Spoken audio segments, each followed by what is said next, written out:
Hi everyone, we are Talk for Logic, and today we will talk about some tricky HTML interview question. It's a level 2, the level 1 I have already discussed.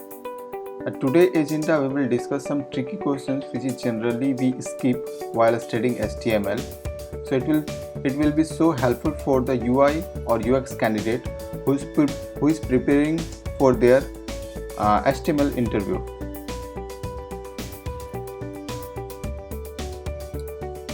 So before starting our today agenda, I would like to request you please subscribe my channel for getting more latest updated video and click on the bell icon. So whenever I will update any video, you will get a notification.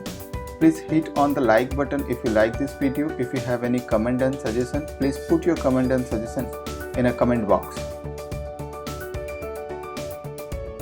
Now let's start our today agenda.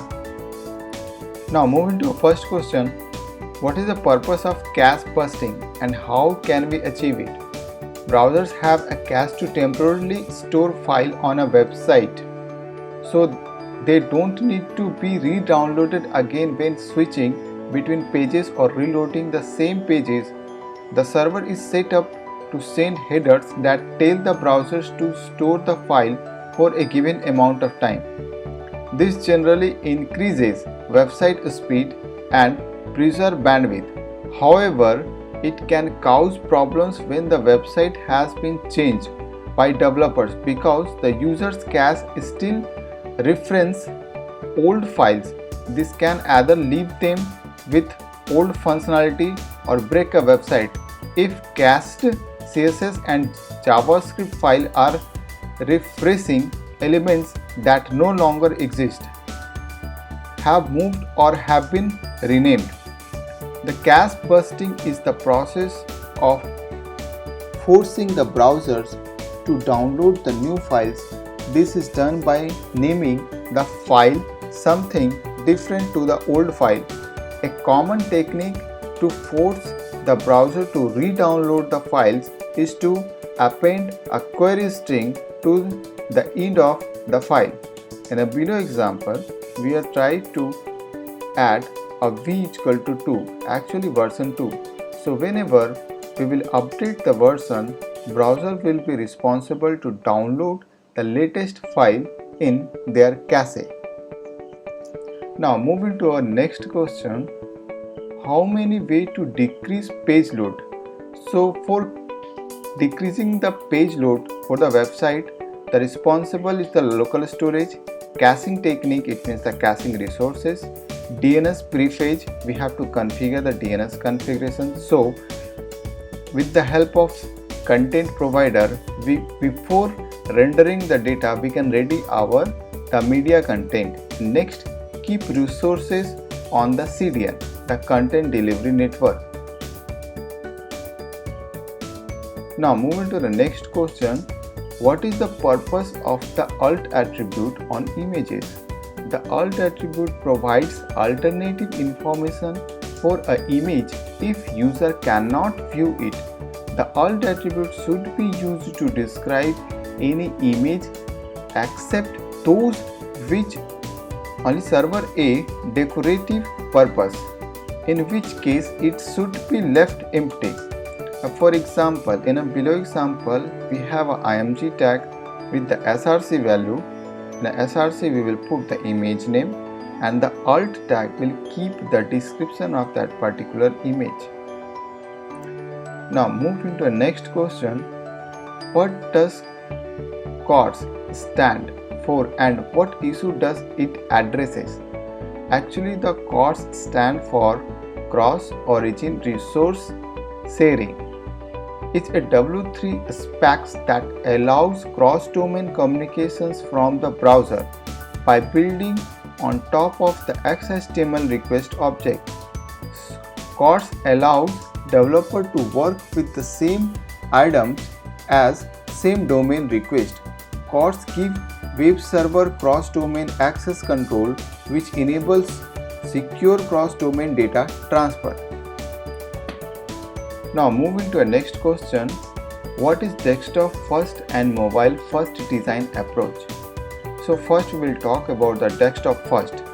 Generally, selector and styles designed to make the site look good or desktop screens defined globally, but they affect all devices and must be overridden by Max with media query targeting minimum screen size. Now, what is mobile first? Generally, selector and style designed to make the site look good on small mobile screens go here, but they affect all devices and must be overridden by mean with media query targeting maximum screen size. In a desktop first approach, the media queries will be written with respect to max width, whereas in mobile first approach, media queries will be written with respect to mean width. Now moving to our next question, how can we include audio or video in a web page? So in HTML5 we have already a media tags. So HTML5 provides two tags for audio or video. For the audio we have audio tag, and for the video we have a video tag, using which we can add the audio or video directly in our web pages. If you want to study more about this tag, I will add the detailed link in a description box. Now moving to a next question. Can we display a web page inside a web page, or is nested of web pages possible? Yes, is it possible? We can display a web page inside another HTML web page. HTML provides a tag which name is iframe, using which we can achieve this functionality. So the iframe is start with the iframe tag, and the src will contain the URL of the web pages which you'd like to embed in your web pages. Now moving to the next question, what are HTML entities? In HTML, some characters are reserved like less than, greater than, /, etc.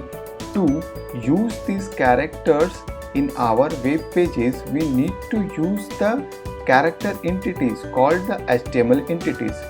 Below are a few mapping between the reserved character and its respective entity character to be used.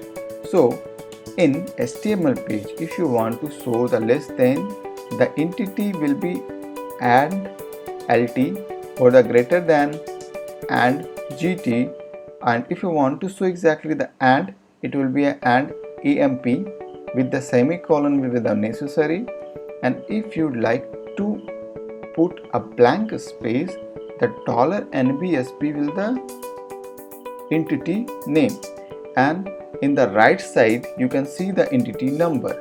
So instead of using the LT, you can put the number with respect of relative entities.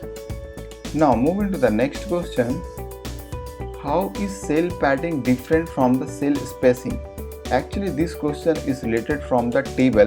So when interviewer can ask you regarding the table, maybe they will put these questions in mid of the conversation. Suppose interviewer asks you what is table, what is tr, td, what is the difference between t head. Okay, so in mid of that, interviewer can ask you this question, what is the difference exactly between the cell padding and the cell spacing. So the cell spacing is the space or gap between two consecutive cells, whereas cell padding is the space or gap between the text or content of the cell and edge or border of the cell. Now moving to our next question, in how many ways can we position an HTML element, or what are the permissible values of the position attribute? So there are mainly 7 values of the position attribute that can be used to position as HTML element. We know it's part of the CSS, but actually HTML and CSS is a common thing. if you are preparing for yourself for the HTML, it means you have some basic knowledge of the CSS also. Okay, so that's why when I was preparing for my interview, the most of the time if the interviewer can ask something regarding the HTML, in mid of the conversation the some CSS part is also included. Okay, regarding this and the position absolute, what is exactly display none, and this all thing. So we will move into the positions. It means the HTML elements. So we have a static, absolute, fixed, relative, initial, and inherit. Maybe you all are know about this, but I think initial will be the new for you. So let's go one by one. That static default value, here the element is positioned according to the normal flow of the document, where absolute, here the element is positioned relative to its parent element. The final position is determined by the value of left, right, top, bottom. The fixed, this is similar to absolute, except here the elements are positioned relative to the HTML element. And what is relative? Here the element is positioned according to the normal flow of the document and positioned relative to its original or normal positions. In an initial, this reset the property to its default value. Inherit, here the element inherits or takes the property of its parent. So today I have just explained you some tricky or some tricky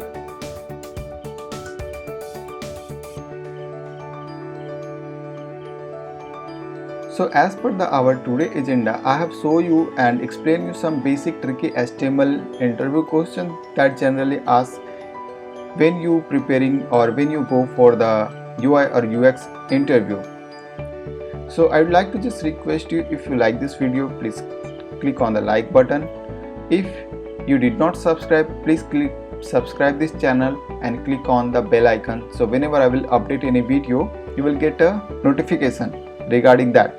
Okay, and best of luck for the upcoming interview. Okay, and I'm going to upload more and more videos regarding the HTML, PHP, React, Angular. Okay, and what are the exactly basic or tricky questions, so that will help you. So which type of question or in a which way the interviewer can ask you. So thank you for being with us, and we are Talk for Logic. Please support. Have a nice day.